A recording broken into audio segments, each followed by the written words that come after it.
had the pleasure of working with Aegis, working with Joe and Eric and the rest of the team.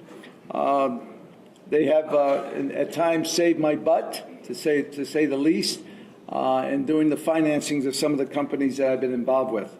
I was talking to both Joe and Eric, and I said, what do you want me to talk about today? I said, well, Manny, this is a healthcare conference, so why don't we talk about healthcare? That's a good idea. Talk about business. But I said, every one of you out there that's sitting down there, you have clients, and every day you bring clients some ideas, some new products, some new investment opportunities. And I always said, it's the entrepreneur that creates those products for you. They love you for supporting it. They love you for getting money for them. So it's a two-way street, okay? Without you, we don't succeed. On the other hand, without the entrepreneur, you don't have products to sell. It's as simple as that. And I thought that many of you are from New York. How many are you from New York? Raise your hands, please. Okay, whoa, good, okay. So I said, I'm going to try to tell the story of how a little kid from the Bronx, the South Bronx, went on to create various products. And I hope it's interesting to you. If it's not, you can throw tomatoes, aim high, okay? All right? And, but I hope to get a few ideas to you of what we do, okay? The first, of course, is the picture up there. What do you have? Well, we have a rocket going to the moon, okay? And that's what the entrepreneur does. He believes that whatever he is creating will be something that eventually will go to the moon. So I thought that might be a way to start this presentation. For some of you who don't know who I am, I have started a few companies. I cannot take claim, as it was mentioned, that I was the founder of Boston Scientific. No. Boston Scientific bought one of my companies, which was Guidant, and for which we're very grateful for them for doing that. But we have developed products that are quite unique. And it's just a little litany of things that we have done in the past, and in which we developed pacemakers and heart valves and stents and a variety of different products. And during the course of that time, we have remembered the people that have helped us. We've been honored for some of the work that we have done. And so I just thought I'd just throw that up there. The bottom line there, it says I've done 6 successful IPOs. The slide has to be updated. It is actually 7 IPOs. All right, so where do we start? The story starts in the Bronx, in the South Bronx. This is the house that I lived in and grew up in. I was born in. And that young lady there is my wife of 31 years. I took her there to show her, before you get married to me, you better find out where I started. So she is the first Hawkeye. I don't know if any of you have gone to the University of Iowa, but she's an Iowa girl. She went to the University of Iowa, so therefore she's a Hawkeye. And I can guarantee you she was the first Hawkeye to ever be in the Bronx. In 1991, on the front page of the New York Times, there was a picture of the last time that 5 presidents were all together, very interesting story, etc. But right below the bottom line of that picture there, they did another story. They did a story in which the picture, and remember this is on the front page of the New York Times, where the left heel of that young man running there was exactly the place where the house that you previously saw was stated, where it was situated. So they decided to do a story on my street, of my street, okay? And it was interesting that the story was called Life at the Bottom. At the time that I was living there, it still is considered in many places the poorest congressional district of the United States. And at the time, many of you don't remember this term. Some of you may remember. If you have no hair on your head, you will remember the term juvenile delinquency. I haven't even touched the wine yet, honest, okay? So it was a very high crime district. And they showed the picture of the actual street where I lived on. And if I may, exactly where that pointer is, that's 139th Street. That's where I was born and raised. And as you can see, if you went down a little bit, you'll see that all the heroin and crack houses that were existing. So that was my neighborhood. Now, typically, I will show this presentation to some young people in school or young people considering going to school and stuff like that. And I say, look, it doesn't make any difference what color your skin or where you came from. You know, you got to work hard and you can make it. And I was just trying to show that with this picture. Fortunately, I had one other thing in my life, and that was the fact that I grew up more directly in a boys' club. I'm a very proud proponent of the boys' club movement, and if ever you have some money left over in your pocket and you want to give it to somebody, you call me, I'll take it right over to Kips Bay Boys and Girls Club, what it's now called.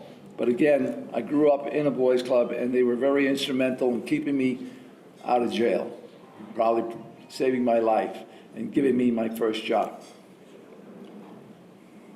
Okay, so let's get down to the entrepreneur. Forget about Manny Villafana, just the entrepreneur.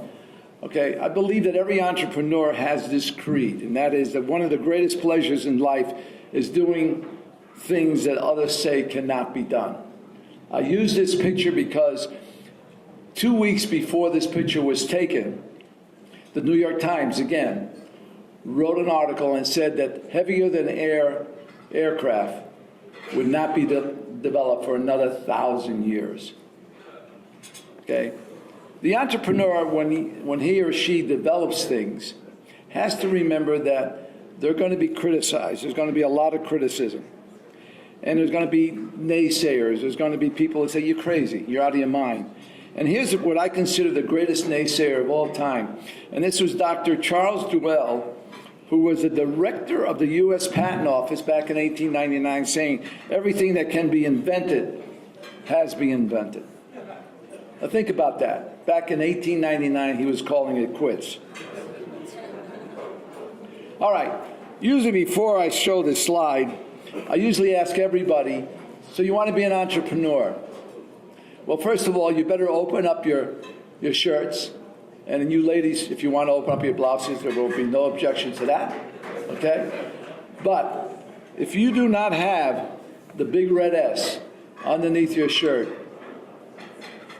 be careful, because I sincerely believe that you have to be better than the average Joe or the average Jane to really go through all the tribulations, the hardships of creating a medical device company. Another ability that you have to have, and if you don't have it, it's amazing how many times I run into engineers, scientists, etc., who want to develop a product, but if they do not have the ability to sell, forget about it. Because the first person you're going to sell is your spouse. You're going to come home and say, honey, I want to do this, I want to develop this company. And she might say to you, well, you know, to do this, you have to quit your job. You're not going to get paid. Remember, we got a mortgage to pay. Remember, we got some kids to feed. And also, by the way, I forgot to tell you, I'm pregnant. Okay? So all of these things you're going to encounter, but you better be able to sell her on the idea, or him if it's just your male spouse. Okay? And of course, you're going to be selling all the time. You're going to be selling investors. You're going to be selling your clients. And then, of course, you're also going to be selling the service or product to the ultimate customer. Okay, let me give you a little background about some of the things that we have done so that you kind of understand some of the trials and tribulations we had to go through. Back in 1967, I joined a little company called Medtronic, which at the time was selling about $2 or $3 million worth of product yearly, not every 20 seconds as they advertise right now. And they were selling this thing called a pacemaker. And as you can see from the size up there, it was bigger than a hockey puck, weighed more than a hockey puck, but it would only last about 12 to 18 months. all right? And then surgically would have to be removed every 12 to 18 months. There had to be a better way.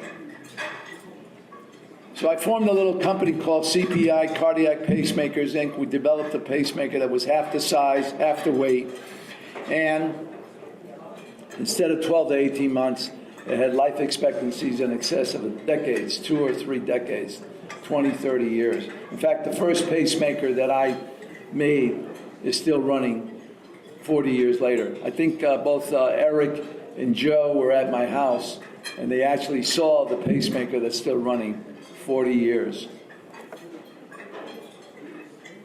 After that, we got involved with a little thing called a heart valve. You have 4 heart valves in your heart, and they become diseased, they become defective. You may have had rheumatic fever when you were a kid. If you're a woman, you have a 20% chance that you may have to have a valve repaired or replaced, okay? And they actually take out the old valve and they try to put in a new valve. And there's a lot of different designs that have been tried over the years. These are all mechanical valves that over the years have been tried, but unfortunately they all failed. Okay, they would clog up, they would break, they would make a lot of noise. So 2 doctors began working with me on heart valves. The guy in the middle is Dr. Dmitry Nikolov from the University of Minnesota, and the guy way over on your right is Dr. Professor C. Walton Lillehei, the guy who did the first open heart surgery in the world. We got together. They approached me with a simple idea like this, and that became the predecessor to the St. Jude heart valve. And that's the St. Jude heart valve, the most commonly used prosthesis in the world today.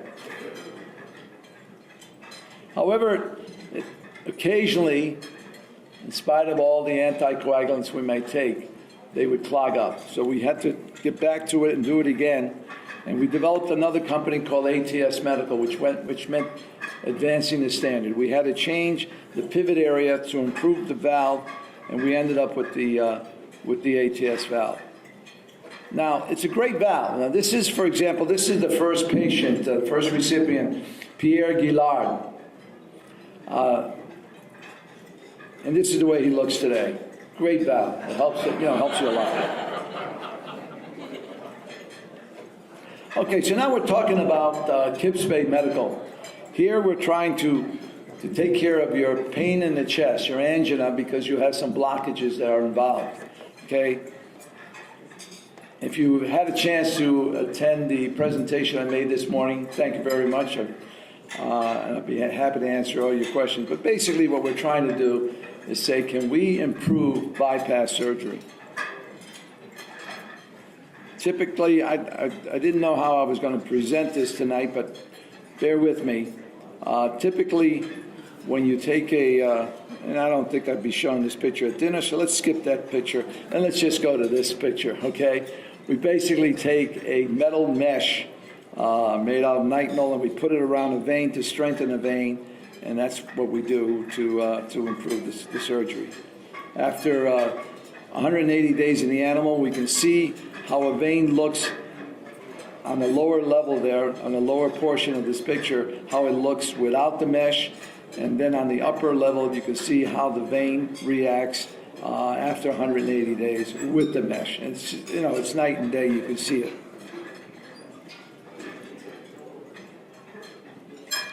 Now here's where we're going to find out this new nope. Can't show you the angios on this new computer over here. So we're going to skip that. I suppose what I'm trying to say is that we've had a long history of creating value. We've taken CPI, sold it to Lilly, they spun it out as Guidant, and Boston bought it for $27 billion. We have St. Jude Medical, which has a $15 billion valuation. We took ATS Medical and we sold it to Medtronic. And then today, Medtronic came to me and said, Manny, we got this project that we can't seem to get it to the goalpost. Can you help us? And so we've taken over a project, the Kips Bay Mesh, and we've formed a company around it. You guys, Aegis, help finance it, and that's what we're doing today. Now, if you're an entrepreneur, you got to find yourself a garage, okay? This is the old garage where Medtronic started, where many medical device companies have started in small garages or maybe a high-tech basement. When I say high-tech, as you can see here, where this pointer is, okay, right up here, we have the latest in equipment to help us make decisions, okay? Next thing you have to do is build a team, build a great team, okay? Surround yourself with the best possible people. Nothing new in doing any kind of business, but go after the best you can, the best you can afford. Not necessarily any friends or anything, but the best possible person in the technology that you need. Also, you got to form an outside team, a team of doctors that will help you. And fortunately, we've been very fortunate that over the years we've had some of the finest physicians of the world come to us to help us with the technology that we've been developing. Okay, the next thing. You guys all know about this. You know what this is? Raising capital. Okay, all right, you know about this. In basics, there are some basics in raising capital as an entrepreneur. First one being honest on what you need. Secondly, technical knowledge, good financial plan, a good marketing plan, and have the best personnel. But watch out, you're going to be swimming with some sharks. As you know, in raising capital, you got to be careful that hold on to your underwear. Okay, because sometimes you come up with some crazy ideas with some of you guys out there. Okay, the pie. It's not dessert. It's trying to get the entrepreneur to understand that he is not or she is not going to own 100% of the pie.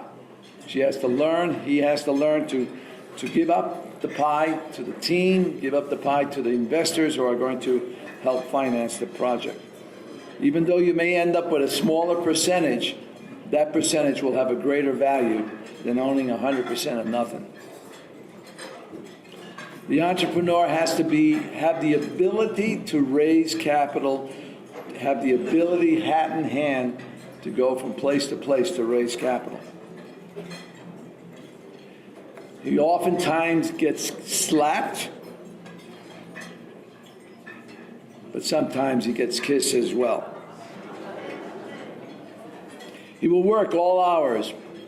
I remember I gave a presentation once about an entrepreneur, and the wife came up to me later and said, "How did you know that? How did you know that he's in bed on the phone doing things?" I said, "He's a typical entrepreneur." Be prepared to work every day. The week starts on Sunday and ends on Saturday. Okay? The hardest part for an entrepreneur is staying focused, because there's always other opportunities. There's also some place he can have a secure job, okay? He's fighting with the temptation of free time, okay? And oftentimes has self-doubt. He gets lonely at the top when you're successful. A lot of people kind of say, well, you can't bother Manny, he's busy. But the truth of the matter is, please come in, talk to me if you have any questions. I try to get people to come to me. Again, I tell the entrepreneur, you'll be better off to have tried and failed than not to have tried at all. Okay, be careful also about your family. Your family comes first. These are two of my daughters, twin daughters that I have. They're now 17 years old, and I've been keeping an eye on them. They still sleep in the bassinet together. I don't let them get out of there. In fact, I got a problem. Everybody says, well, how's the girls? I said, well, I got 2 girls living at home plus 20 guys. And then it's payback. You have debt, you got to pay it back. Well, my debt has been to the boys club because they helped me. And you always got to pay back. I tell that to the entrepreneur. The toys will come. Okay, don't worry about it. Just work at it and get the job done, and the toys will come. Finally, I want to say one thing about what I consider the greatest risk taker of all, and that was Professor C. Walton Lillehei. Now imagine this, 1950s. okay? A lot of women would bring their children. Families would bring their little babies born with heart defects. And were given to him, and he would have to try to open up the heart and try to fix it. And of course, you couldn't. You would often try, and it would not be uncommon for him to have 2 or 3 deaths by noontime. Okay? He would tell me about it, but we had to try different things. So finally, he tried an operation for which he was criticized of possibly having 200% mortality. He would take the mother or the father of the child, put it on a table right next to the operating room table, and connect the mother to the baby, and have the mother be the heart and lung machine for that child. Then he would open up the heart and fix the heart. He took a risk, and one day we sat down and talked about risk, and he said, but risk must be taken because the greatest hazard in life is to risk nothing. The person who risks nothing, does nothing, has nothing, and is nothing. It's a very strong statement from a man who took the greatest risk of all. I thank you. I hope it's been a little